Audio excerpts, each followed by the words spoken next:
where were we?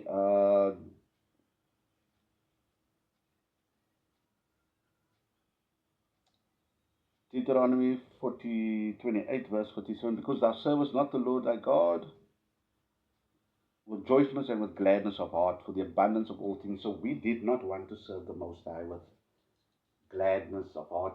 We moaned and complained and groaned because we are just that type of people that moan and groan and complain about everything.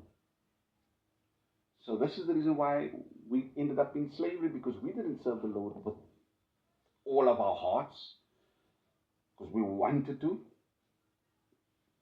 Let's read on. Verse 48. Therefore shalt thou serve thine enemies, which the Lord shall send against thee, in hunger, and in thirst, and in nakedness, and in want of all things. And he shall put a yoke of iron upon thy neck until he have destroyed thee. Let's read this again. Therefore shalt thou serve thine enemies. So, you Israelites, you break the Most High's laws, you're going to serve your enemies.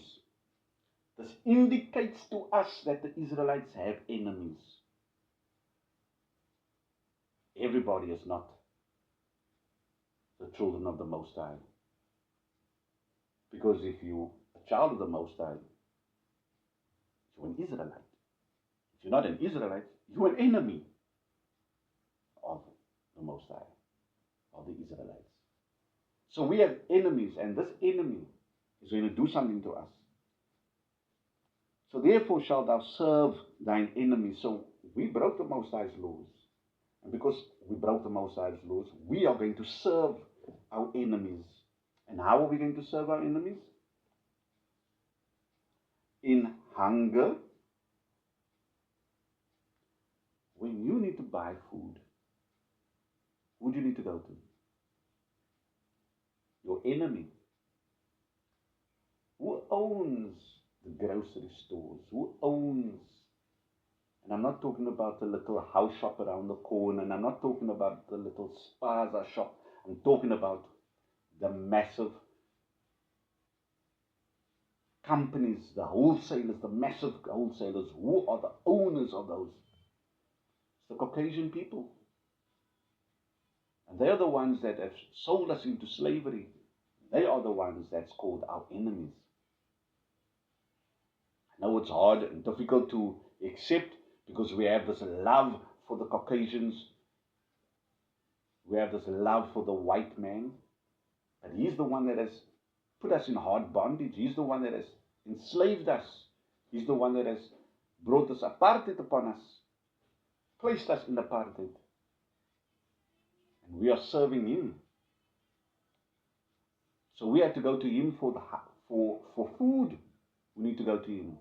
We want food, we need to go to them. So in hunger, we will serve them. And in thirst, the same thing. Who owns the water supplies? Think about it. We have to go to them when we are thirsty. In nakedness, the clothes that we are wearing, we need to go to them. Just because a black man or so-called colored man owns a textile company doesn't mean that he's the owner of the textiles, the fabrics, the wool, the cotton, the farms. In food, we need to go to them. In thirst, we need to go to them. In clothing, we need to go to them. And then it says, and in want of all things. You want to get married? They're the ones that authorize and approve and certify. They're the ones that declare you are married. They're the ones that declare you are dead. You want a loan from the bank? They are the ones. I'm not talking about the bank manager. I'm not talking about the clerk that works at the bank, talking about the owners of these companies in need of everything, whether you want a bank loan, you want to bury somebody, you want to get married, you want to get divorced, in need of everything. You need to go to your enemy.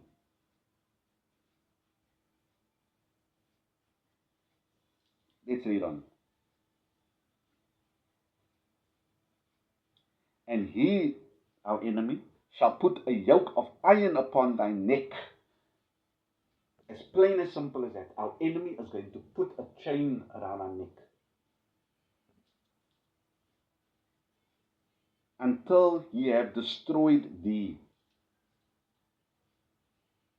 When he brought Christianity and us accepting Christianity, he already destroyed us. So this enemy, the white man, the Caucasian race, enslaved us and put chains of yoke of iron around our neck until he has destroyed us mentally. And now we don't even realize that we have been destroyed. We are just accepting the fact that we are coloureds. He has destroyed us when he broke us when we started calling ourselves coloureds. So now he took that yoke, that physical yoke he took off. Because now he's already broken us. He don't need that yoke anymore. Our minds are in that yoke. So when I come along, or people like me come along and say, you coloureds are the Israelites of the Bible, it's difficult for you to understand and accept the fact that you are not coloured, you are an Israelite. Because that yoke of bondage that the white man has placed upon you through colonization and through slavery, through the apartheid era, it's in you, it's on you, and you have passed it on to your children, and your children has passed it on to their children.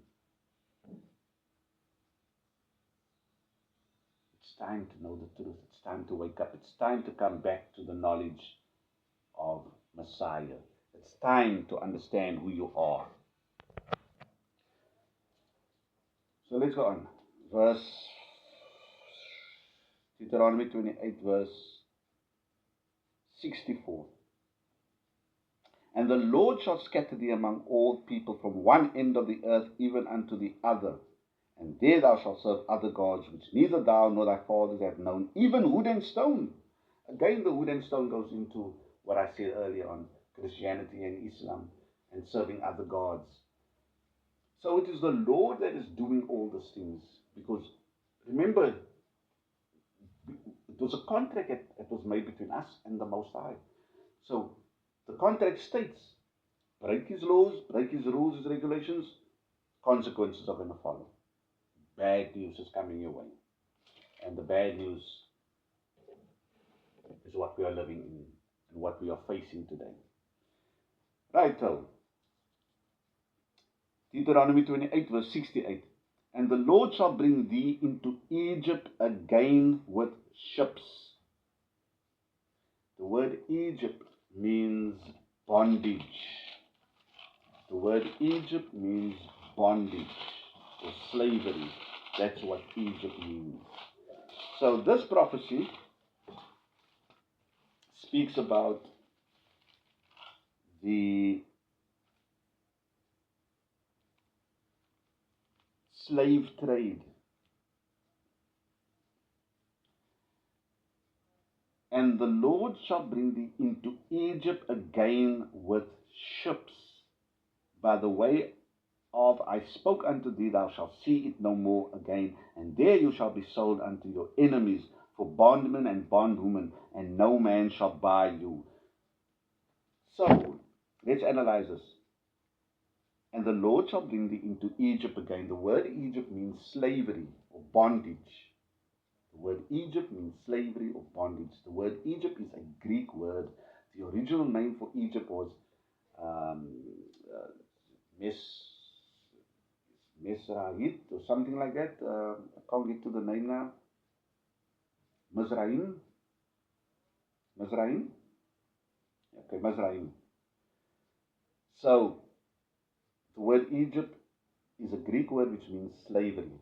If we go to Exodus 20 verse 2, it reads, I am the Lord thy God which have brought thee out of the land of Egypt, out of the house of bondage. The word Egypt is synonymous with slavery or bondage.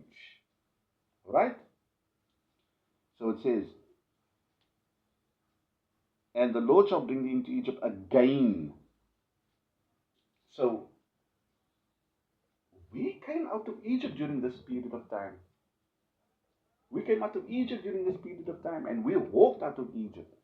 But the Lord says, He's going to send us into Egypt again, but this time with ships. In other words, He's saying, you're going to go back into bondage, because we came out of bondage. But this time you're going to go into bondage on ships, through ships, with ships. This brings us back to the start of our Sabbath, 1652, and prior to 1652, how did we get here? You see now? Prophecy being fulfilled by ships. We came here by ships. So you that sing, Da kom die Alibaba kom oor die sea.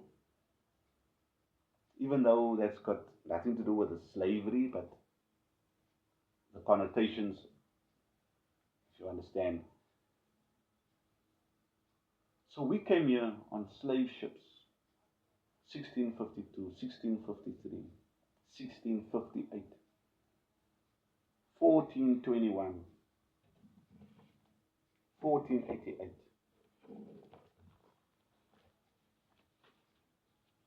Prior to 14, under the Chinese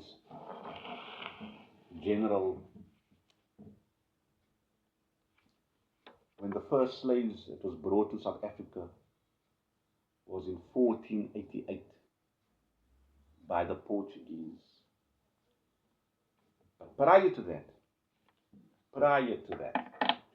we had 1421, the Chinese trawlers or travelers, Hong Boa and Zoa Man of the fleet of the Admiral Zheng He, sponsored by the Emperor Zhu Di.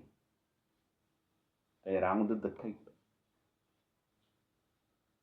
Now legend has it that, or the allegations are that these Chinese travelers had slaves with them. And when they landed in the Cape, they stole many of the Khoisan girls, raped many of the Khoisan girls, and took many of them and kidnapped many of them.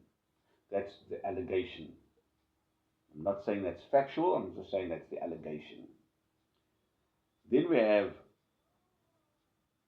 1613, way before Jan van Riebeeck set foot in the Cape. The English abducted the local Khoi people, and they took one specific Khoi leader, but that's some other history. We're talking about the slavery. So the first slaves was brought to South Africa in 1488 by the Portuguese. This was Bartholomew Dias, which brought slaves here by ship, which the prophecy indicates. We will go into captivity again, we'll go into Egypt again, but this time by ships. So he brought many slaves here. He left some of the slaves, and the rest of the slaves he took with him back to Portugal. Some of the slaves escaped. some of them intermingled or intermarried with the local indigenous Khoi people. Then, 1497, Vasco da Gama came with slave ships, had slaves on the ships, and also left a few slaves, and also took majority of slaves back to Portugal to be sold. So this is how many of the so-called G.coloureds have the ancestral history of slavery in them. Then by the time Jan van Riebeeck comes here, even from the 1400s up till the time of Jan van Riebeeck, they were bringing slaves to the Cape. Many of them escaped, ran away. Many of the slaves were forced back onto the ships because this was just a refreshing station for them. So many of them were brought back, taken back to Portugal, and where they were captured and sold to different places in Africa and abroad. By the time Jan van Riebeeck comes, 1652, he also comes with slaves, sponsored by the VOC, the Dutch East Indian Company, and the slaves helped build or establish the Cape Colony, and many of them intermarry with the local Khoisan people, and many of them get raped by the Dutch, the British, and the Portuguese, and this is how the so-called mixed races got to be. But there is no such thing as a mixed race, actually. That is all what the lies that the white man has lied to us about. So the first slaves was Abraham from Batavia, 1653, Eva from Madagascar, and even small Eva or little Eva or plain Eva. Jan Brein, who was only 3 years old, brought here as a slave. Anthony, also from Madagascar. And there's evidence that the Israelites escaped persecution and traveled all the way and landed up on the island of Madagascar